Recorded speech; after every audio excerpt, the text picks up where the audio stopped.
morning, kids. It's Jurassic James and Jurassic James Explains. We're looking at Ekrixinatosaurus. Ekrixinatosaurus. A fun name. It actually means it's born from explosion lizards. So here's the thing. Whenever you hear an explosion or see an explosion in TV or movies, just think, where that explosion happens, it's like boom, a lot of Ekrixinatosauruses just come running out of the fire. Now, the name comes from actually they were laying a gas pipeline. So they were using dynamite to blow up, to put the gas pipe in, and they found the bones there, which is actually pretty interesting because, you know, paleontology is about being delicate and taking, but they found it, they weren't, I'm sorry, an oil company was putting down gas and pipelines. And so they found the bones, called them, you know, scientists that came out and dug it up, right? So as far as figures go, I know there's one for Rebor, a company called Rebor, that has one of these guys too, but it's actually, that one's actually based more on the Carnotaurus from Disney's Dinosaur. So this is like the only one available today. So for those of you who are my older adult fans, this is going to be mainly a Jurassic World video because it's the toys we have the most of.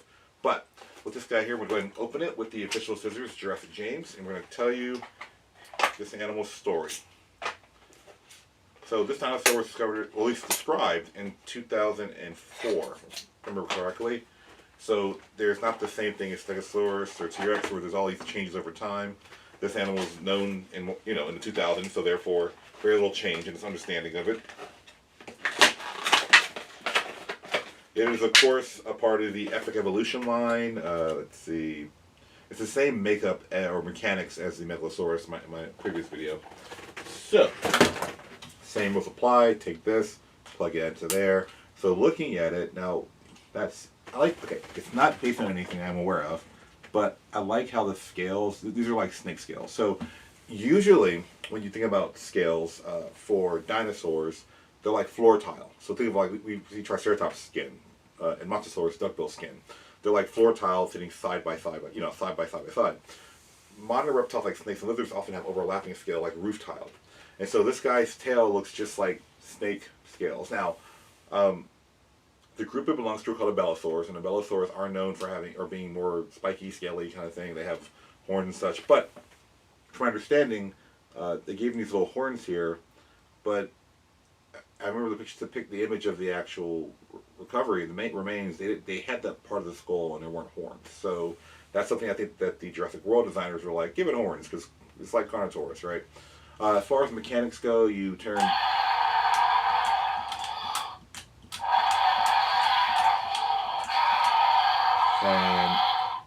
And the DNA code is right here, right there. There's that. That's really important to kids today, apparently. Now, the first thing looking at this animal, you're looking at it and saying, wow, it looks really weird. Now, I want to point out to you that your idea of weird comes from the fact that your first exposure to theropod predatory dinosaurs was probably T-Rex or Velociraptor, who are animals with, well, you know, with longer snouts, different proportions. Just like we have bears, which are more bulky, and tigers and lions, which are more elongated, you know, there's different types or families of predatory dinosaurs. So this guy is a group called abelisaurs. Now, and so how do you know that? Because people say, how do you find a few fossil bones and know what family it's in? Because there are certain characteristics and traits that are seen in a family. It's one of those things where when I'm around my dad's family, we all, the Washingtons all have tall, long heads and stuff, you know, and usually you're tall and thin for the most part. And so the idea is that the abelisaurs are known for having these short, like bulldog-esque tall skulls. They're known for having really short arms.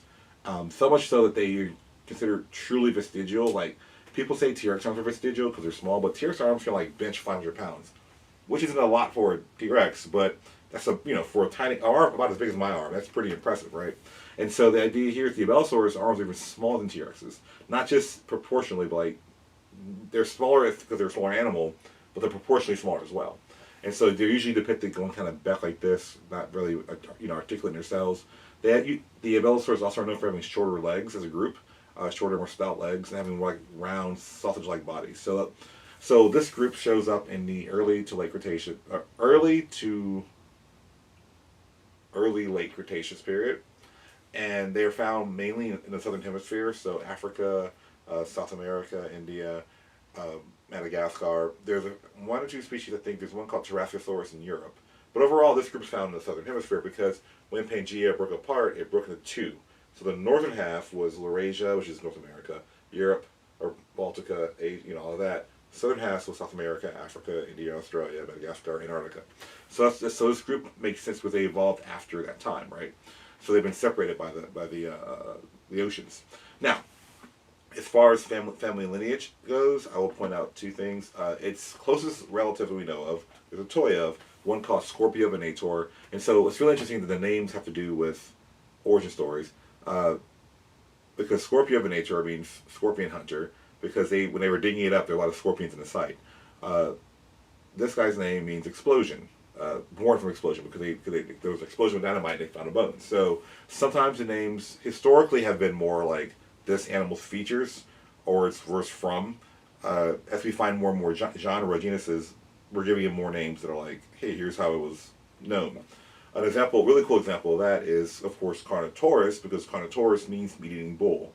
Because it's a carnivore, it has horns like a bull, makes sense. Or Majungasaurus has and this is from South America. These are all from South America.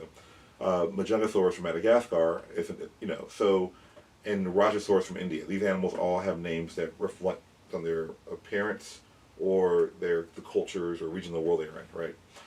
The other two abelisaurs that are in this line, which should be around the same size as these guys, are the Quilmeosaurus and the Rugops, who again I haven't done a video on. I just bought it and here it is. But and this is because anyway, I'm not very pleased with this figure. Its tail is way too small. Its proportions are too small. It has 2 fingers. Abelisaurs have 4 fingers. I'm sorry, it's a thing. We all know it.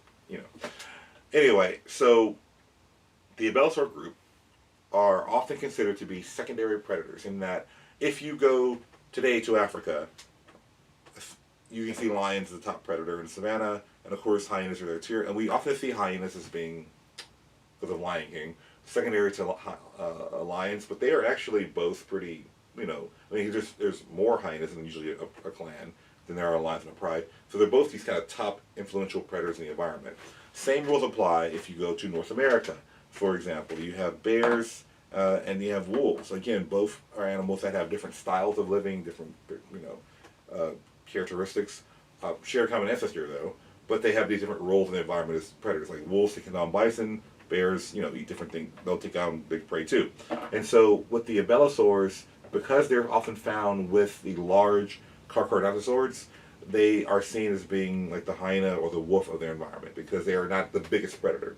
But again, they are still formidable predators. I mean, this guy is alone is like conservatively measured, estimated to be about 26 feet. Well, speaking of that, so because we have enough skeletal remains of this group, Carnotaurus is, and I realize this, I have not done a video on Carnotaurus. I have so many Carnotauruses, but I just have not done it for some reason. I don't know why. I'll probably if you want one, let me know in the comments. So Carnotaurus itself is very unusual for an abelisaur because a lot of them have really short legs, and Carnotaurus has longer legs, and the proportion of his legs implies that he was a pretty good runner compared to other abelisaurs.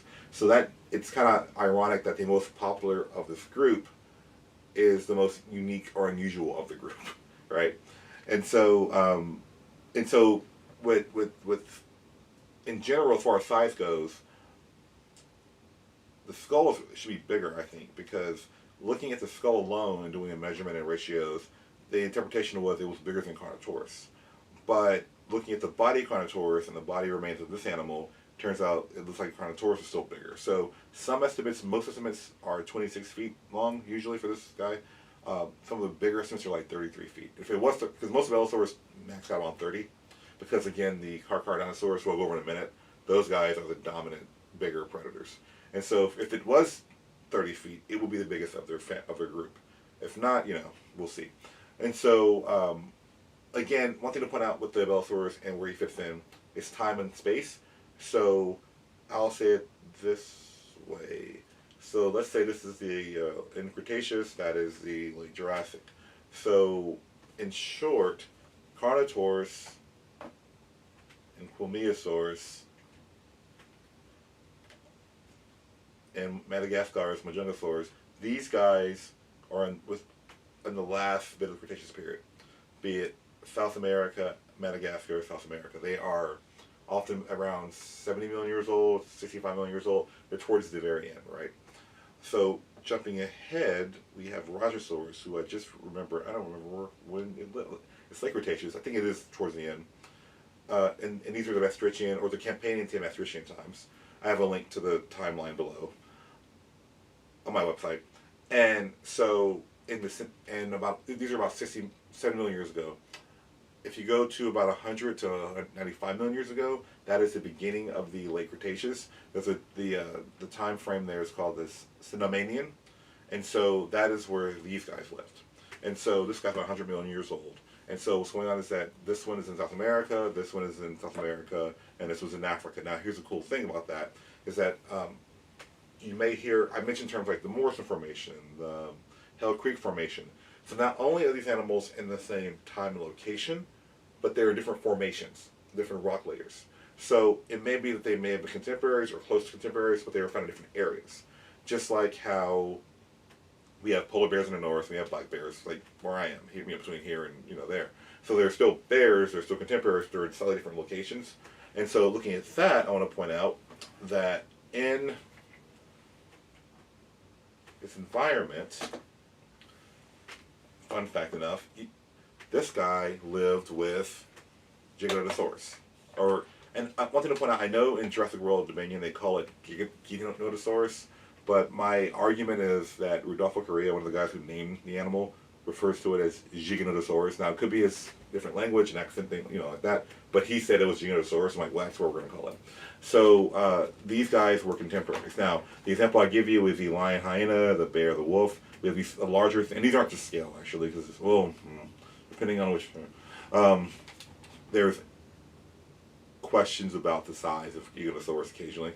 But again, it is bigger than this one, right? So the idea is that they're having similar roles. Thus, they're both carnivores in the same environment at the same time. Now, as far as toys go, they're the only animals that are toys of from that time frame and that locality.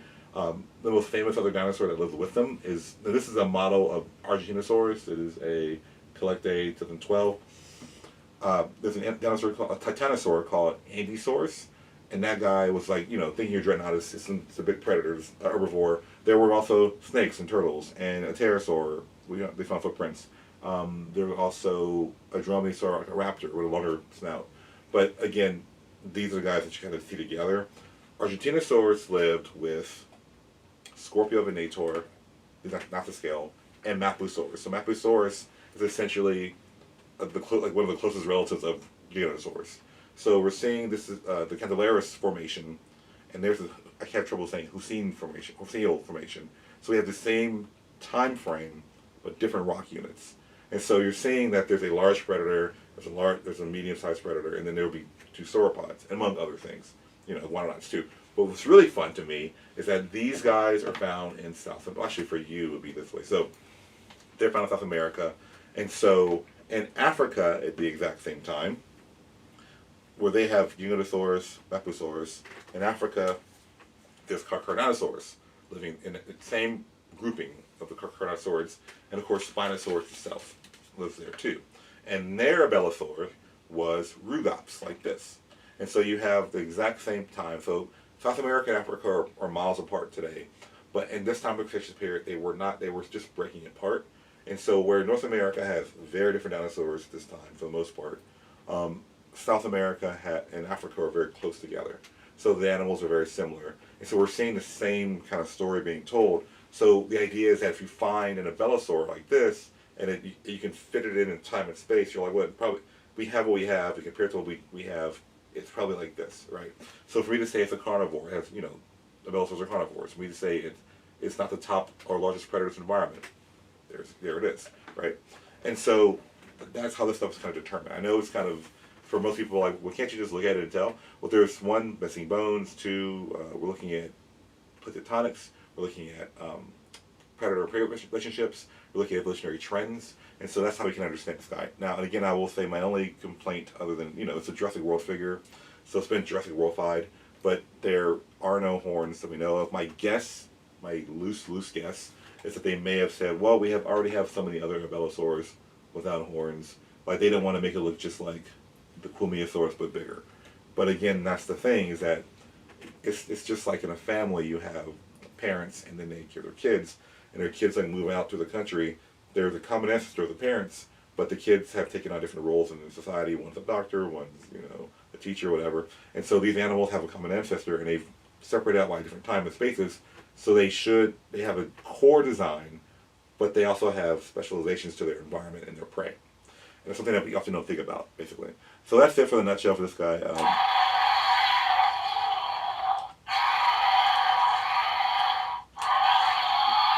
I don't know why I just did that, but for me, it's really cool because the Jurassic World line is, even though they're not fully scientifically accurate, they're kind of fleshing out this fossil record story. More than any other toy company I'm aware of, they're putting out more and more exotic. I mean, maybe Collect Day, they're knocking out the park, but Jurassic World's putting out this more and more variety of them. And so you're starting to see, oh, these, because people would assume, well, Carnotaurus and Ekrixinatosaurus are both in South America, like Cretaceous, therefore they live together. It's like, no, this guy lived 75 million years ago, this guy lived 100 million years ago. They're in the same location, but different times. So in some sense, it's like he lived above this guy, different rock layers between the two, right? And so that's kind of cool to me personally. That being said, that is all for now. Again, I'm still going through the Jurassic World newest wave of information, and I'm trying to incorporate everything. Your comments, your likes are appreciated. And I will say one thing too, I'll say it again later on in another video, but I'm at over 400 subscribers. I know that's not a lot in the universe of YouTube, but I appreciate you all greatly because you tune in to hear these things, and I'm just talking about stuff I don't normally talk about. So it's kind of fun to share that information with you. That being said, I'll see you guys later. Thank you for tuning in.